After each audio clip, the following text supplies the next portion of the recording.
нас на территории Москвы, вы знаете, проживает более 160 национальностей.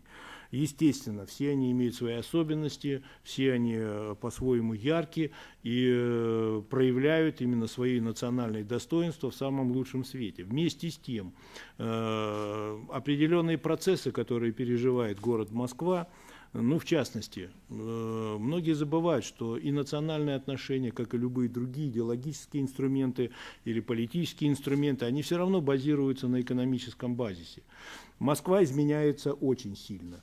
Почему? Меняется ее инфраструктура. То есть, если раньше это был довольно серьезный промышленный центр, сориентированный на крупные промышленные предприятия, здесь был, ну-ка выражаясь таким идеологическим языком коммунистов, мощный рабочий класс, и все стремились к этому, то сегодня большинство предприятий понимают, что экономически невыгодно жить в городе Москве, держать крупные металлургические заводы рядом с Красной площадью, то, над чем раньше подсмеивали, скажем, зарубежные СМИ, невыгодно многим фабрикам находиться в центре Москвы, они переводят свои предприятия, соответственно, меняется структура, рынок труда, приезжают новые люди. Это связано с тем, что экономическое развитие страны идет в определенном русле. В регионах происходят резкие изменения.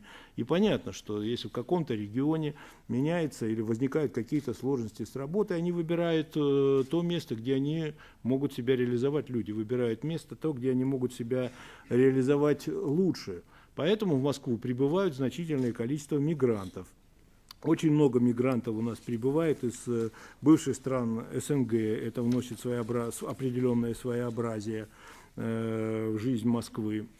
Многие приезжают со своими традициями, я подчеркну, что далеко не всегда, так сказать, следует осуждать какие-то традиции. Сколько наций, столько традиций, все это как краски, невозможно назвать, что лучше. Но есть определенный уклад, который принят в Москве, он нарушается.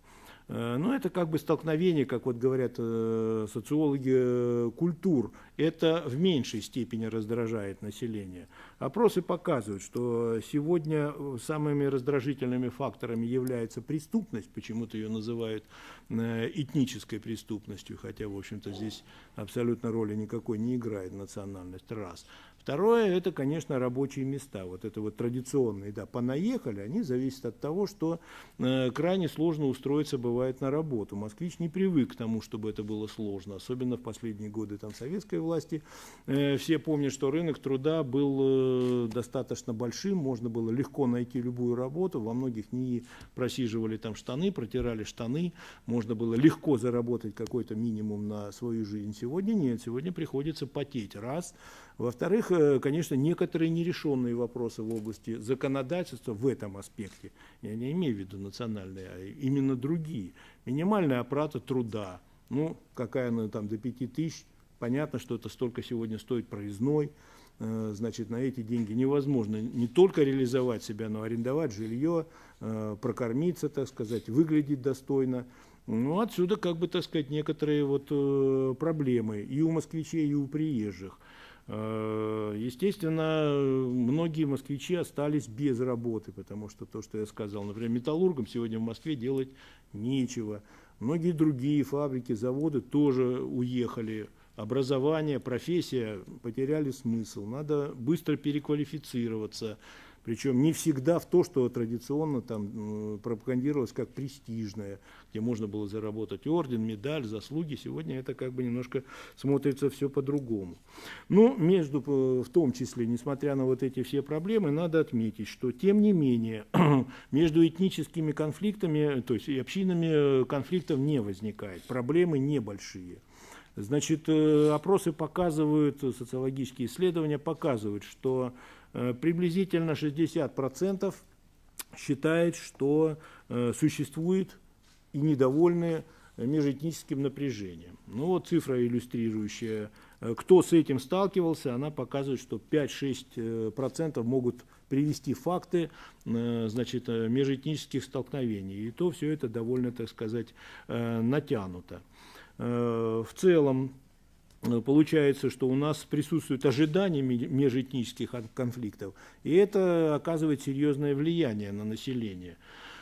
Ну, приезжие, так сказать, мигранты, часто, начитавшись вот этих вот статей, чувствуют, что вот он здесь чужой. Равно как и представители других этнических общностей, в том числе русских, традиционно проживающих в Москве, тоже поначитавшись, так сказать, того, что ходят кавказцы с оружием, так сказать, уже стреляют на каждом шагу. Это тоже, так сказать, нагнетало обстановку довольно долго. Хотя по существу, если разобраться, то мелкие подобного рода, так сказать, правонарушения вряд ли бы стали предметом, так сказать, обсуждения или первых полос в прессе на недели, а может быть и месяца, и до сих пор это продолжается, если бы это, так сказать, из травматического пистолета выстрелил кто-то другой. Ну, анализ мы делали, видно, что количество правонарушений со стороны мигрантов не такое уж большое, но не превышает, так сказать, того, что делает местное население. И в этом смысле беспокоиться нечего, кроме одного, кроме того, что, так сказать, существует напряженность и ожидание этого конфликта, что отравляет жизнь. То есть люди относятся друг к другу напряженно. Значит, конечно, миграционный процесс увеличивает стоимость жизни, снижает уровень оплаты труда. Надо прямо сказать, что коммерческие структуры этим активно пользуются. Многие мигранты, тем не менее, приезжая сюда, не приспособлены, то есть они не ожидают такого, так сказать, положения в ситуации, положения в экономике или в городе Москве. То есть обычная традиция: я приеду в Москву, устроюсь на работу легко, буду много зарабатывать, хорошо, богато жить и помогать родственникам там, где я живу. Приезжая сюда, когда он видит, что устроиться не так-то плохо, не так-то просто, жить, в общем-то, тоже средств не хватит для того, чтобы арендовать достойное жилье, вызывает тоже определенные, как говорится, последствия. Люди начинают искать помощи. Это присутствует, что создаются группы, в том числе на этнической почве.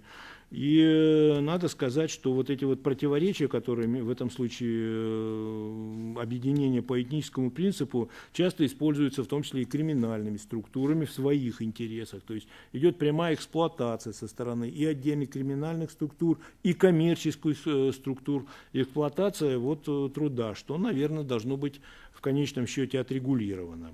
Но, тем не менее, значит, выходы. Вы знаете, что большинство населения, если бросать такой лозунг, чего же вы хотите, значит, то многие горячие головы предлагают очень такие, ну, скажем, радикальные решения, абсолютно непродуманные, не имеющие отношения ни к экономике, ни к разумной жизни.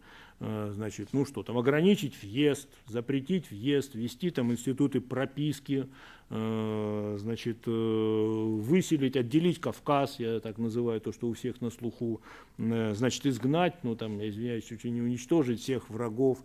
Ну, конечно, это глупость, подобного рода призывы, и не может, или популизм, даже серьезные политики позволяют себе, так сказать, увлекаться подобными вещами. Значит, конечно, никаком отделении никаких регионов не может, это экономически невыгодно ни этим регионам, ни России в целом. Конечно, введение там квот, запрета на въезд тоже, так сказать, это совершенно неприемлемая вещь. Ну и тем более вы знаете, что и в Москве, и в России есть проблемы на рынке труда, то есть не хватает рабочих рук. Создавать какое-то замкнутое пространство в России тоже абсолютно бесперспективно. Знаете вы примеры таких стран. Абсолютная глупость, как говорится, закрыться от всего сообщества, никого к себе не пускать. Ну, как говорится, надо помнить, что у дипломатов там есть такое, и у юристов понятие реторсия. Вы увидите встречное движение, то есть и вас никуда не пустят. Соответственно, и капиталы ваши будут подвергаться, это даже если говорить о коммерческих крупных структурах, такой же дискриминации. Поэтому подобные вещи неприемлемы. Что же делать в этом направлении? Ну, работа, в общем, понятна. Сейчас, вы знаете, обсуждается немало документов, в том числе обсуждается вот стратегия национальной политики. Читали многие об этом, выступления президента этому посвящены. Значит, ожидания присутствуют в обществе, значит, такие. Сейчас включат рычаг, примут закон, и все это будет решено. Ну, конечно, здесь присутствует немало людей, которые на практике занимаются этими вопросами, они прекрасно понимают, что это невозможно, что мы должны настойчиво работать по сближению людей, раз, вести разъяснительную работу, терпеливо, так сказать, обеспечивать взаимные компромиссы, обеспечивать законность, уважение ко всем людям. Вот это только единственный путь, по которому может пойти Россия. Можно было бы проанализировать опыт зарубежных стран, опыт российский. Ну, должен вам сказать, что когда мы пытаемся сравнивать это дело, замечу вам, что опыт России гораздо более интересный и серьезный, чем может вам предложить любая страна. Россия – место, где традиционно проживали многие народы.